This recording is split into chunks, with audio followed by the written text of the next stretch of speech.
Aira Nadira terjaga dari koma dalam keadaan bingung dan lemah. Beberapa jam sebelumnya dia terbabit dalam satu kemalangan ngeri yang meragut bukan sahaja kesedarannya, tetapi juga kandungan yang baru berputik dalam rahimnya. Kepalanya cedera parah dan ingatannya kabur. Saat matanya terbuka, dunia seolah-olah berubah wajah. Seorang wanita menangis memeluknya, memanggilnya menantu. Tidak lama kemudian, muncul pula seorang lelaki yang mengaku sebagai suaminya. Aira tersentak. Suami? Mustahil. Dia baru berusia 17 tahun. Bagaimana mungkin dia sudah berkahwin? Siapa mereka ini? Siapa sebenarnya dirinya? Dokter kemudian mengesahkan sesuatu yang lebih mengelirukan. Aira mengalami amnesia. Ingatannya terhenti kira-kira 10 tahun ke belakang. Semua yang berlaku selepas itu lenyap dari benaknya. Apa yang sebenarnya terjadi pada Aira Nadira? Kenapa dia tidak mengingati kehidupan yang didakwa miliknya? Dan siapakah lelaki yang mengaku sebagai suaminya itu? Inilah kisah tentang kehilangan, rahsia, dan pencarian identiti. Kisah Aira Nadira yang hilang dalam rindu. Aira Nadira, seorang wanita berusia 27 tahun, kini lebih dikenali sebagai Dira. Itulah nama yang dipilihnya, nama baru untuk hidup yang baru. Namun, bagi mereka yang pernah mengenalinya sedekat lalu, dia tetap Aira yang lama. Meskipun hakikatnya, Aira itu sudah lama mati. Dira bukan wanita biasa. Di balik senyumannya yang memukau, tersembunyi kelicikan dan dendam yang membara. Penampilannya menggoda, rambut berwarna terang, pakaian menjolok mata, semuanya sebahagian daripada permainan yang dirancang dengan teliti. Dia datang dengan satu misi, membalas dendam terhadap Hannah, anak perempuan Datuk Mukhris. Dira mahu melihat wanita itu hancur, tersungkur di hadapan dunia. Tiada yang lebih memuaskan daripada menyaksikan air mata Hannah menitis saat dia menyaksikan Dira berdua-duaan bersama seorang lelaki di dalam bilik hotel. Dira tidak mahu pengampunan. Dia hanya mahu keadilan mengikut caranya, dendam yang dibayar lunas dengan luka di hati sebagai mata wangnya. Sudah lama Dira mengekori setiap pergerakan Hannah. Dia tahu bila Hannah keluar rumah, siapa yang ditemui dan ke mana dia pergi. Tapi yang paling penting, Dira tahu Hannah kini bertunang dengan Nadim Ejaz. Dan disitulah permainan dendamnya bermula. Dengan licik, Dira mencipta satu insiden tidak sengaja. Dia berpura-pura terjatuh ke dalam kolam renang. Seperti dijangka, Ejaz meluru menyelamatkannya. Dia menampakkan rasa terhutang budi, memancing simpati. Ejaz menghantar Dira ke dalam bilik hotel. Dira menghulurkan segelas air. Dalam diam, air itu dicampur pil tidur. Segalanya berlaku seperti yang dirancang.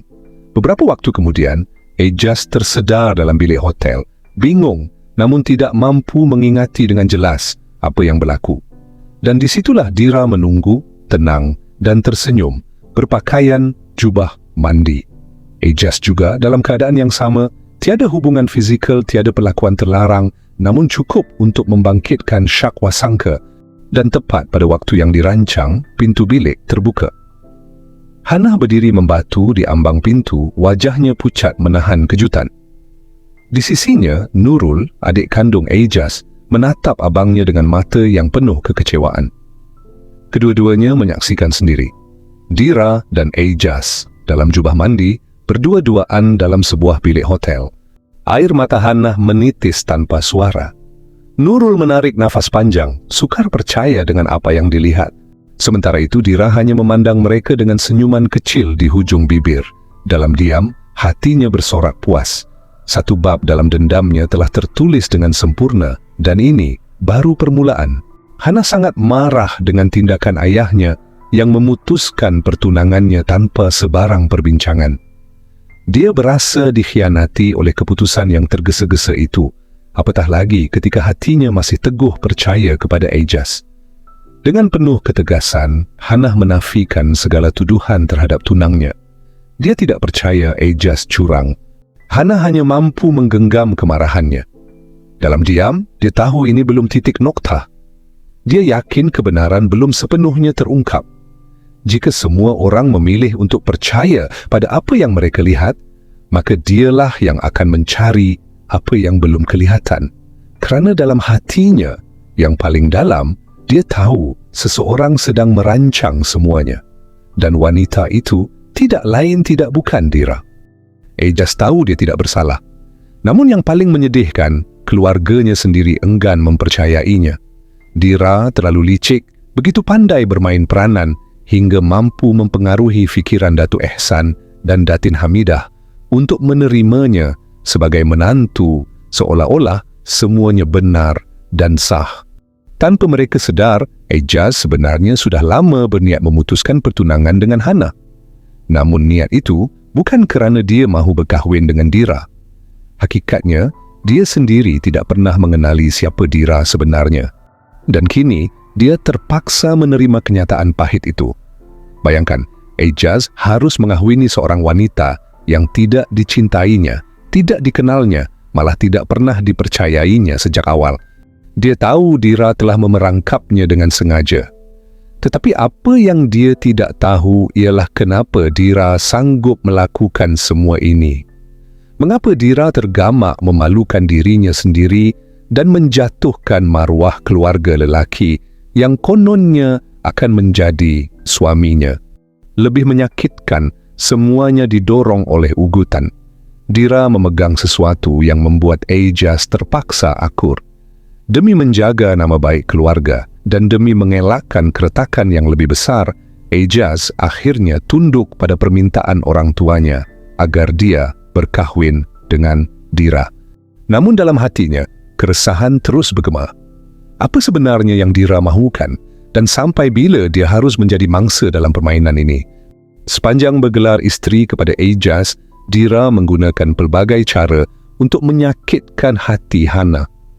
Dia sengaja mencari peluang untuk mengganggu emosi wanita itu, malah tanpa segan silu memalukan Hana di hadapan orang lain. Pernah sekali, Dira mendakwa dia sudi bermadu dengan Hana, seolah-olah menunjukkan sifat mulia, padahal niatnya hanyalah untuk memperlekeh. Namun saat Hana menyuarakan kesediaannya menjadi isteri kedua kepada Ejaz, Dira dengan angkuh menafikan pernah melamarnya sebagai madu. Kata-katanya yang manis sebelum ini rupanya hanya perangkap yang penuh dengan sindiran dan penghinaan. Pertelingkahan antara mereka bukan perkara asing. Beberapa kali berlaku insiden perselisihan faham yang berakhir dengan jeritan dan kata-kata tajam. Pernah juga terjadi adegan yang memalukan apabila mereka saling menyiram makanan di meja makan sebuah restoran. Ia bukan sekadar perbalahan kecil tetapi pertarungan emosi yang semakin meruncing. Lebih mengejutkan, Dira juga berjaya menundukkan Nurul, adik iparnya sendiri. Nurul yang selama ini lantang mempertahankan abangnya, kini semakin jarang bersuara. Dira berjaya mematahkan keberanian itu sedikit demi sedikit, hingga Nurul hanya mampu memerhati dalam diam. Ejaz pula semakin muak. Bagi dirinya, Dira hanyalah wanita licik yang memusnahkan segalanya. Dia tidak pernah melihat Dira sebagai isteri, malah membenci setiap helah dan manipulasi yang dimainkan. Namun begitu Dira masih dilindungi, ibu dan bapa mentuanya benar-benar menyayanginya. Mereka sering memujuk Ejaz agar bersabar dan tidak membuat keputusan terburu-buru. Kerana itulah, walaupun kasih sudah mati, nama Dira masih kekal sebagai isterinya. Walaupun perkahwinan itu berlaku atas paksaan, Dira bijak mengatur strategi. Dia tahu apa yang diinginkan dan dia tahu bagaimana untuk mencapainya. Dengan penuh muslihat, Dira mula menggoda Ejaz, memainkan peranan seorang isteri yang penuh kelembutan di mata luar. Sedangkan niatnya hanya satu, untuk mengandung anak Ejaz dan menambahkan lagi derita dalam hati Hana.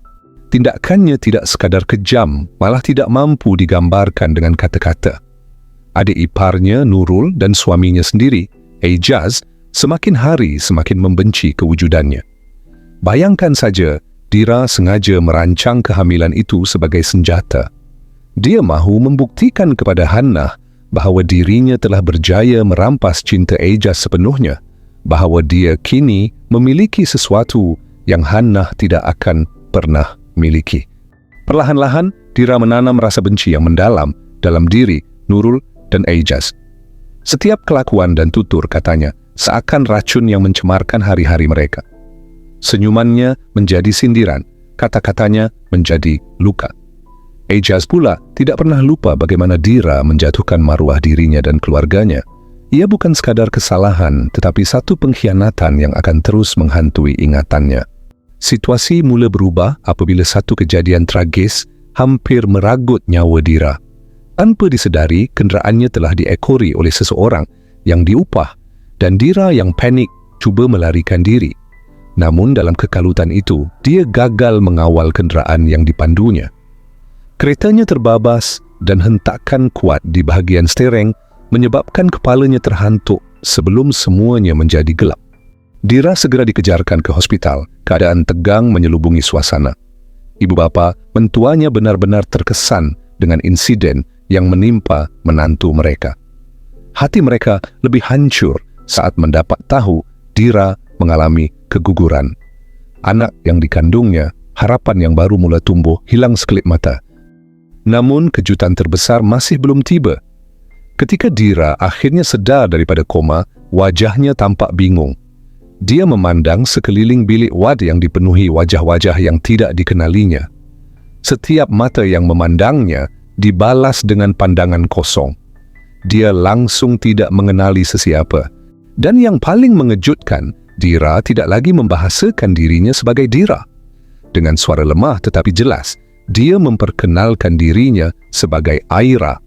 Bukan itu sahaja, dia turut menyebut nama penuhnya dan menyatakan umurnya dengan yakin, seolah-olah masa telah terhenti pada satu titik dalam hidupnya yang sudah lama berlalu. Seperti biasa, Ejaz dan Nurul tetap tidak percaya bahawa wanita sekejam Dira benar-benar boleh hilang ingatan. Bagi mereka, semuanya hanyalah lakonan semata-mata. Nurul lebih lantang menuduh yakin Dira sedang berpura-pura demi meraih simpati. Dengan rasa puas, Nurul seakan meraihkan kemenangan. Dia segera menghubungi Hannah, memaklumkan keadaan Dira yang kini terbaring lemah di hospital. Dalam nada penuh keyakinan, Nurul meyakinkan Hannah bahawa tidak lama lagi abangnya pasti akan menceraikan wanita itu. Nurul turut menegaskan bahawa dia tidak mahu ibu dan ayah mereka terlalu bimbangkan Dira, kerana dalam masa terdekat, Dira tidak lagi akan menjadi sebahagian daripada keluarga mereka. Hannah pula terdiam, wajahnya berubah dan hatinya mula dipagut resah. Ada sesuatu dalam berita itu yang menggusarkannya. Dia tidak menjangka Dira akan terselamat dari kemalangan yang dirancang begitu rapi. Apakah ini kebetulan atau balasan? Atau mungkin hati Hannah mula dihantui semula oleh bayangan kisah silam 10 tahun lalu. Sebuah rahsia lama yang jika terbongkar akan menggoncang semuanya. Ejaz duduk bersama keluarganya membincangkan keputusan yang sudah lama terbuku di hatinya. Dia mahu bercerai dengan Dira. Baginya, segala yang berlaku hanyalah satu kesilapan besar dalam hidup. Rasa cinta yang pernah cuba dipupuk tidak pernah tumbuh. Apa yang ada hanyalah luka, kekecewaan dan dendam yang tidak berkesudahan. Keteguhannya pada keputusan itu semakin kuat apabila muncul satu lagi berita yang mengejutkan. Beberapa hari sebelum kemalangan, Dira didakwa telah menjual maklumat penting syarikat kepada pesaing utama. Walaupun tiada bukti kukuh yang mengesahkan pengkhianatan itu, namun tuduhan itu cukup untuk menggoncang kepercayaan Ejaz sepenuhnya. Ibu dan ayahnya mula gusar. Mereka menasihati Ejaz agar tidak membuat keputusan terburu-buru. Dalam perbincangan itu, terluah rasa hairan mereka terhadap pendirian Ejaz. Katanya dia tidak pernah menyayangi Dira, tetapi bagaimana mungkin Dira boleh mengandung? Soalan itu menggantung di udara, menyesakkan dada Ejaz sendiri yang tidak mampu menjawabnya dengan pasti. Akhirnya Ejaz mengalah. Dia akur pada nasihat orang tuanya. Untuk mencari kejelasan, dia mula menyelidik satu-satunya orang yang mungkin memahami siapa Dira sebenarnya. Namanya Teha, sahabat baik Dira yang selama ini tidak diketahui kewujudannya. Ejaz membawa Teha bertemu Dira di hospital. Ejaz tidak melihat pertemuan Teha dan Dira, dia hanya berdiri di sebalik pintu di luar bilik Wad. Dira juga mengingati siapa Teha, sahabat baiknya. Pertemuan itu menjadi titik perubahan segalanya.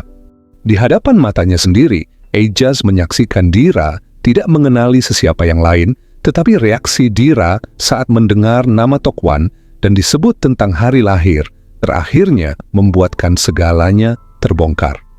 Dira benar-benar tidak mengingati 10 tahun kehidupannya. Dia bukan lagi Dira yang pernah dikenalinya. Dia kini Aira.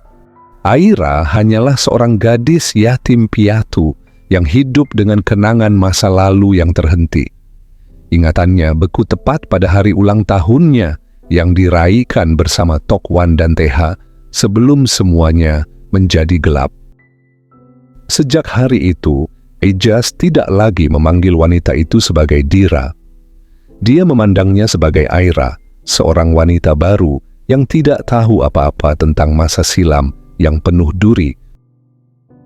Selepas ingatannya hilang, Aira berubah menjadi seorang gadis yang begitu lemah lembut, berbudi bahasa, polos, dan tidak mementingkan diri. Sikapnya yang dulunya garang dan penuh dengan tipu daya kini seolah-olah lenyap begitu sahaja. Dia tidak lagi wanita yang licik, sebaliknya menjadi seorang istri yang penuh dengan kelembutan dan kesopanan, jauh berbeza dengan dirinya yang dahulu. Segala tindakan dan tutur katanya kini penuh dengan keikhlasan, dan Aira tidak lagi memikirkan dirinya sendiri, melainkan orang lain. Perubahan yang begitu drastik ini amat membingungkan bagi Ejaz.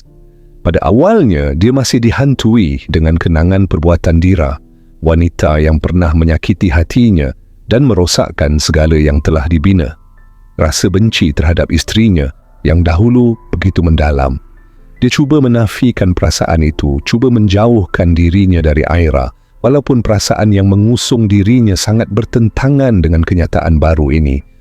Namun, meskipun Aira tidak mengingati apa-apa, dia merasakan ada sesuatu yang sangat pelik dalam sikap suaminya. Mengapa Ejaz membencinya begitu? Mengapa suaminya sentiasa menunjukkan rasa marah yang penuh dendam? Aira merasakan seakan ada dinding yang memisahkan mereka. Perasaan tidak tahu dan cemas itu terus menekan dirinya, membuatkan Aira semakin hilang arah. Setiap pandangan Ejaz, setiap kata-katanya yang dingin dan jauh, semakin menyeksa jiwa Aira yang tidak tahu apa-apa tentang masa lalu mereka. Lebih parah lagi, Aira harus berdepan dengan tekanan yang datang dari orang-orang di sekelilingnya, terutama Nurul dan Hannah. Mereka sering menuduhnya menjadi puncak ikatan pertunangan Ejaz dan Hannah terputus. Tuduhan itu makin menambah bebanan pada bahunya, mengingatkan Aira tentang sesuatu yang dia tidak tahu. Persoalan demi persoalan bermain di benaknya. Adakah dia benar-benar bersalah dalam kisah ini? Adakah dia yang merampas sesuatu yang tidak sepatutnya dimilikinya? Semua ini membuatkan hatinya hancur, menambah keliru dan tertekan. Menyedari betapa besar tekanan yang ditanggungnya, Aira akhirnya membuat keputusan yang mengejutkan. Dia meminta sesuatu daripada Ejaz, sesuatu yang sangat berat untuk dilafazkan, tetapi seakan menjadi jalan keluar bagi penderitaan yang tidak berkesudahan. Aira menuntut Ejaz untuk menceraikannya. Keputusan itu datang bukan kerana dia tidak lagi mencintai suaminya, tetapi kerana dia tidak tahan lagi dengan segala tuduhan dan tekanan yang menimpanya. Dia mahu menyelesaikan rasa sakit ini, walaupun dalam hatinya, keputusan itu juga menghancurkan dirinya. Ejaz tidak menunaikan permintaan Aira untuk bercerai. Di sebalik wajah tenangnya, dia sebenarnya menyimpan tekad yang membara. Hatinya masih belum dapat menerima apa yang telah berlaku, luka lama masih bernanah. Ejaz nekat mahu membalas setiap perbuatan Aira yang pernah menghancurkan hidupnya, mencalar maruahnya di mata masyarakat, dan menjatuhkan nama baik keluarganya. Baginya, ini bukan masa untuk melepaskan, tetapi masa untuk mengajar. Aira pula hanya mampu memendam rasa. Setiap hari dirasakan seperti hukuman yang tiada kesudahan. Ejaz bukan lagi lelaki yang dia kenal melalui senyuman atau belayan, tetapi seorang suami yang seolah-olah berniat mahu mendera perasaannya dengan sengaja. Aira pernah cuba melarikan diri dari rumah.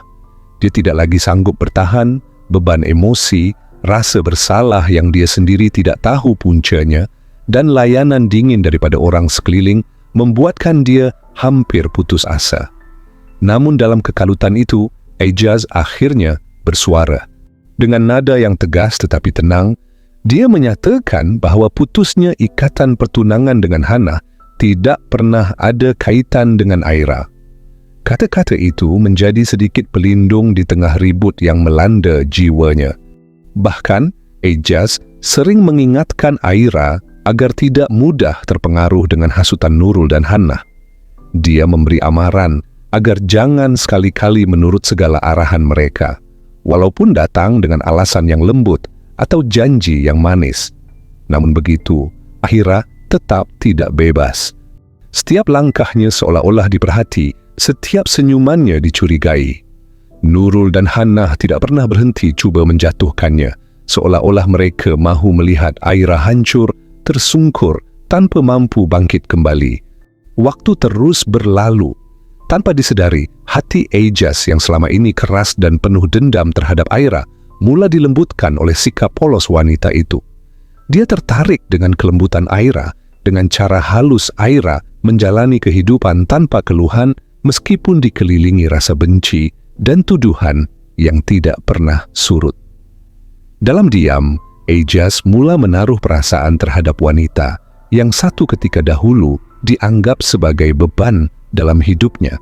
Namun ketika Aira memandang wajahnya dengan penuh tanda tanya dan bertanya, dengan suara perlahan tetapi jujur, bagaimana mereka boleh berkahwin, hati Ejaz mula bergetar hebat. Dia tahu Aira berhak mendapat jawapan, namun Ejaz tidak sampai hati untuk menceritakan perkara sebenar. Dia takut Aira akan kecewa, terluka dan hancur apabila mengetahui kebenaran di sebalik perkahwinan mereka yang penuh rahsia dan pengkhianatan. Maka Ejaz memilih untuk berdiam diri, membiarkan waktu membuka semula ingatan Aira. Dia mahu Aira mengingat sendiri, bukan dari mulutnya. Dalam masa yang sama, timbul pula perasaan cemburu dalam diri Ejaz. Dia mulai resah melihat Aira semakin rapat dengan Sarip, seorang lelaki dari kampung yang tidak pernah menyenangi kehadirannya. Sarip pula tidak pernah melepaskan peluang untuk memperlekeh dan menyerang Ejaz dengan kata-kata tajam yang menyakitkan hati. Di hadapan orang lain, Sarip tanpa segan silu menyatakan bahawa Ejaz tidak layak menjadi suami kepada Aira. Lebih menyakitkan, Sarip menggelar Ejaz sebagai lelaki dayus, membuatkan maruah Ejaz tercabar. Cemburu dan amarah bercampur dalam dada Ejaz. Namun di sebalik itu semua, dia sedar bahawa perasaannya terhadap Aira bukan lagi mainan emosi. Dia benar-benar jatuh hati dan itu menakutkannya lebih daripada segala kata nista yang dilemparkan kepadanya. Akhirnya, Ejaz menemui jawapan kepada persoalan yang sekian lama menghantuinya. Mengapa Aira yang dulunya polos dan lemah lembut tiba-tiba berubah menjadi wanita yang keras hati dan penuh kebencian? Rupa-rupanya, segalanya berpunca daripada tragedi yang berlaku 10 tahun lalu. Dalam satu kejadian yang meragut nyawa Tok Wan, nenek yang paling disayangi Aira, Hannah menjadi penyebab utama. Namun yang paling menyakitkan, Hannah langsung tidak menerima hukuman setimpal. Dengan pengaruh dan kekayaan, Datuk Mukhris telah merasuah saksi-saksi utama, menjadikan semuanya senyap begitu sahaja. Hannah terlepas daripada pertanggungjawaban, manakala Aira terperangkap dalam luka yang tidak pernah sembuh. Sejak saat itu, Aira bukan lagi gadis yang dikenali teha atau yang pernah hidup ceria di sisi Tok Wan. Dia berubah menjadi seorang wanita yang keras, dingin, dan penuh dendam. Dalam diam, Aira menyimpan satu misi untuk menghancurkan Hannah, wanita yang telah meragut kebahagiaan hidupnya. Ejaz tidak menafikan, dia kecewa apabila mengetahui dirinya telah dijadikan alat dalam misi dendam itu. Namun jauh di sudut hatinya, rasa kasih terhadap Aira tidak pernah pudar. Dia sedar, setiap luka yang membentuk Aira hari ini lahir daripada kehilangan dan pengkhianatan. Dan kerana cinta yang terlalu dalam terhadap wanita bernama Aira Nadira, Ejaz memilih untuk memaafkan.